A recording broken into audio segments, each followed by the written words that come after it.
नमस्कार. आज आपण दत्तक प्रक्रिया म्हणजे काय, ॲडॉप्शन म्हणजे काय हे आज आपण बघणार आहोत. असे कुठले कायदे आहेत की त्या अनुषंगाने आपण एखादं बाळ दत्तक घेऊ शकतो, हे आपण आज बघणार आहोत. तसं बघायला गेलं तर भारतीय जनमानसावर चित्रपटांचा खूप मोठा पगडा आहे. कारण आपण जुन्या पिक्चरमध्ये बघितलं असेल की कशा पद्धतीनं हॉस्पिटलमध्येच बाळ एका आईच्या कुशीतून दुसऱ्या आईच्या कुशीत जातं, मग ते मोठं होतं आणि ते मोठं झाल्यानंतर मग भविष्यामध्ये ज्या आईनं त्याला जन्म दिलेला असतो ती त्याला भेटते आणि मग ते बाळ पुन्हा तिच्याकडे जातं. हे आपण चित्रपटांमधनं आजपर्यंत बघत आलेलो आहोत. आणि जेव्हा आम्ही एखादी कायदेशीर प्रक्रिया ह्या लोकांना समजावून सांगायचा प्रयत्न करतो तर तेव्हा त्यांना आश्चर्य वाटतं की ते म्हणतात की तेव्हा त्या चित्रपटात असं दाखवलं आहे, अशा पद्धतीनं ॲडॉप्शन होतं. मध्यंतरी मी एका मोठ्या इन्स्टिट्यूटमध्ये ॲडॉप्शन या विषयावर माहिती देण्यासाठी माझं व्याख्यान ठेवलं होतं. आणि त्या व्याख्यानादरम्यान मी तिथं बसलेल्या लोकांना विचारलं की तुम्हाला नेमकं काय माहिती आहे, दत्तक कसं दिलं जातं, कसं घेतलं जातं, याच्याविषयी काय माहिती आहे का? तर मला त्यावेळेला इतक्या म्हणजे ज्या गोष्टी आम्ही कधी विचारच करू शकत नाही अशा गोष्टी तिथल्या जे काही श्रोतावर्ग होता त्यांच्याकडून ऐकायला मिळाल्या. इतकी फॅन्टसी, इतके अफलातून त्यांच्याकडे त्या सगळ्या गोष्टींच्याबद्दल माहिती होती की खरंच खूप आश्चर्य वाटत होतं की लोकांच्यामध्ये अजूनही याविषयी जी माहिती हवी, याविषयी जे एक अवेअरनेस, जागरूकता पाहिजे, ती अजूनही लोकांच्याकडे नाही आहे. आणि अजूनही लोकांना माहीत नाही की कशा पद्धतीनं दत्तक घेतलं जाऊ शकतं, काय प्रक्रिया राबवली जाऊ शकते, त्याच्यामागे कुठले कुठले कायदे अवेलेबल आहेत, याविषयी कसलीच माहिती जनमानसामध्ये नाही आहे. आणि या माध्यमातून जर आपण अशी माहिती दिली तर मला असं वाटतं की जनजागृती व्हायला नक्कीच आपल्याला मदत मिळणार आहे. असं म्हणतात की म्हणजे घरामध्ये प्रत्येकाला लहान बाळाचं आगमन हे फार महत्त्वाचं असतं.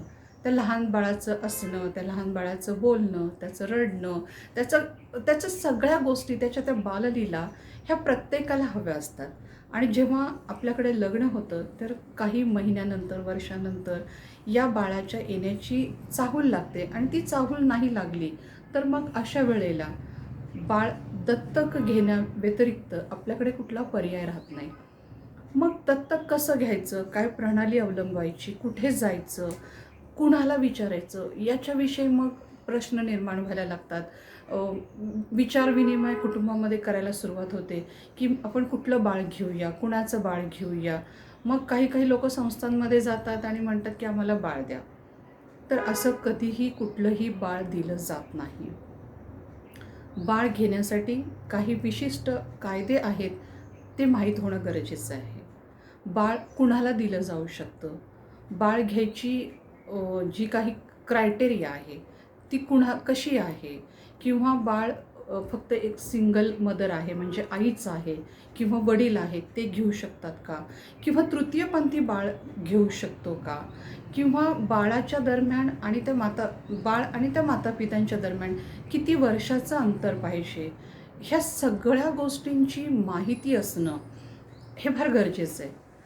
आता आपल्याकडे बघा, बाळ दत्तक घेण्यासाठीचे कायदे अस्तित्वात आहेत. त्यातला पहिला आहे कारा, सेंट्रल ॲडॉप्शन रिसर्च ॲथॉरिटी. ही भारत सरकारची, सेंट्रल गव्हर्नमेंटच्या नियंत्रणाखाली असणारी ही एक कार्यप्रणाली आहे.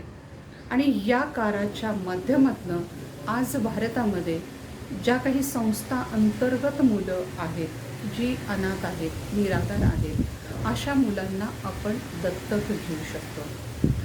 दुसरं असं आहे की Hindu adoption and maintenance act. या अनुषंगानं आपण आपल्या नात्यातली म्हणजे सगोत्र मुलं ही दत्तक घेतली जातात. या दत्तक प्रणालीमध्ये म्हणजे हिंदू ॲडॉप्शन अँड मेंटेनन्स ॲक्टमध्ये हा एक दत्तक विधान तयार केलं जातं. त्यानंतर त्याचं रजिस्ट्रेशन करणं फार गरजेचं आहे आणि त्यानंतर कोर्टाच्या मार्फत ते दत्तक घेणं गरजेचं आहे. या कायद्यानुसार एक मुलगा आणि पालक, मग एखादी मुलगी जर तुम्ही दत्तक घेणार असेल तर त्या वडिलांच्यामध्ये आणि त्या मुलीमध्ये जवळजवळ 21 वर्षाचं अंतर पाहिजे. म्हणजे ह्या सगळ्या गोष्टी ह्या कायद्याने सांगितलेल्या आहेत. आणि तिसरा जो आहे ज्युवेलाईन justice care and protection act, यानुसार अशी जी मुलं आहेत, जी संस्थांतर्गत आहेत, त्यांना दत्तक फ्री करून त्यांची प्रक्रिया कोर्टामार्फत करून ही मुलं आपल्याला घेतली जाऊ शकतात. तर अशा पद्धतीनं आपल्याकडे ह्या पद्धतीनं मुलं ही घेतली जातात. आता जेव्हा आपण काराचा विचार करतो तर काराच्या पोर्टलवर, म्हणजे थोडक्यात आपण कारा जर आपण गुगलवर सर्च केलं तर आपण तिथं जाऊन त्याच्या केअरिंग्ज या पोर्टलवर क्लिक केलं तर आपल्याला सगळा तो फॉर्म येतो आणि तो फॉर्म आपण भरल्यानंतर आपल्याला जी माहिती सांगायची आहे ती माहिती तिथं अपलोड करायची.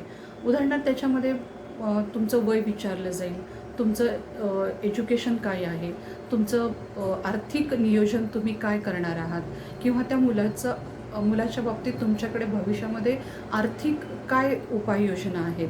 कारण एखाद्या बालकाला आपण जेव्हा दत्तक घेतो तेव्हा त्याच्या ह्या भविष्याचा विचार हा ओघाणी आलाच.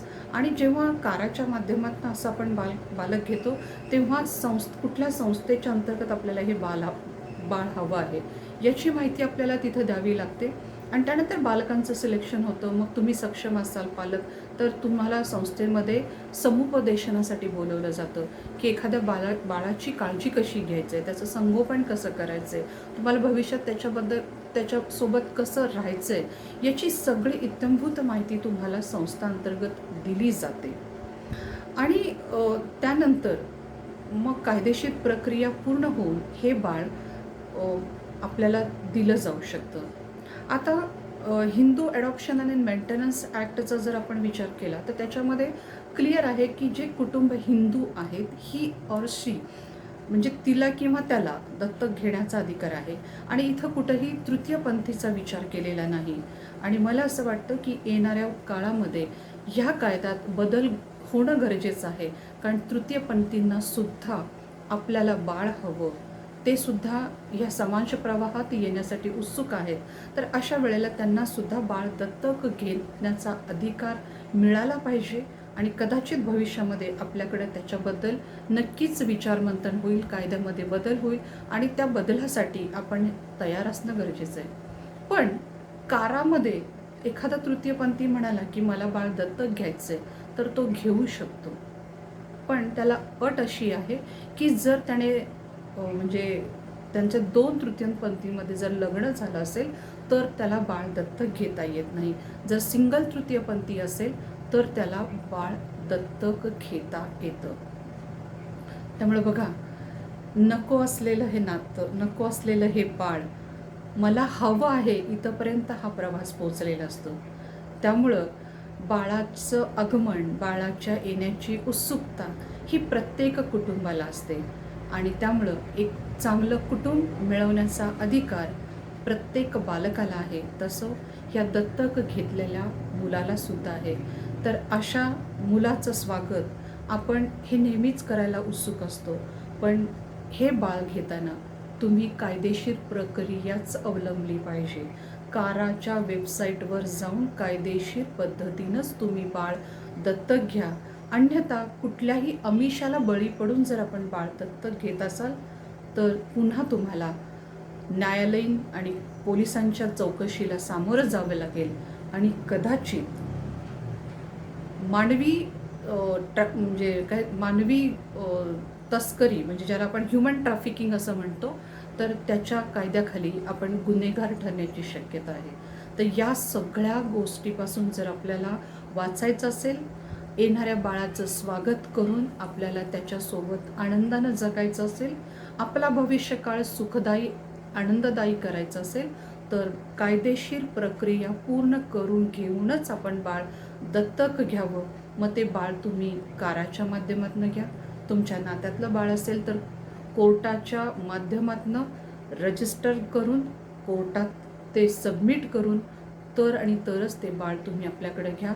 कुठल्याही चुकीच्या गोष्टींवर विश्वास ठेवू नका की असंच बाळ कुठंही दिलं जात नाही.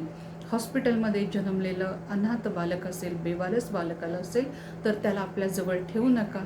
नजीकच्या संस्थांमध्ये त्याला दाखल करा, कारण त्याच्यासाठी सुद्धा एक सुंदर भविष्य असू शकतं आणि त्याला चांगले आईबाप भविष्यात मिळू शकतात. त्यामुळं मला या माध्यमातून आपल्याला विनंती करायची आहे की आपण कायदेशीर गोष्टीचा अवलंब करा, योग्य पद्धतीनं बाळ दत्तक घ्या. धन्यवाद.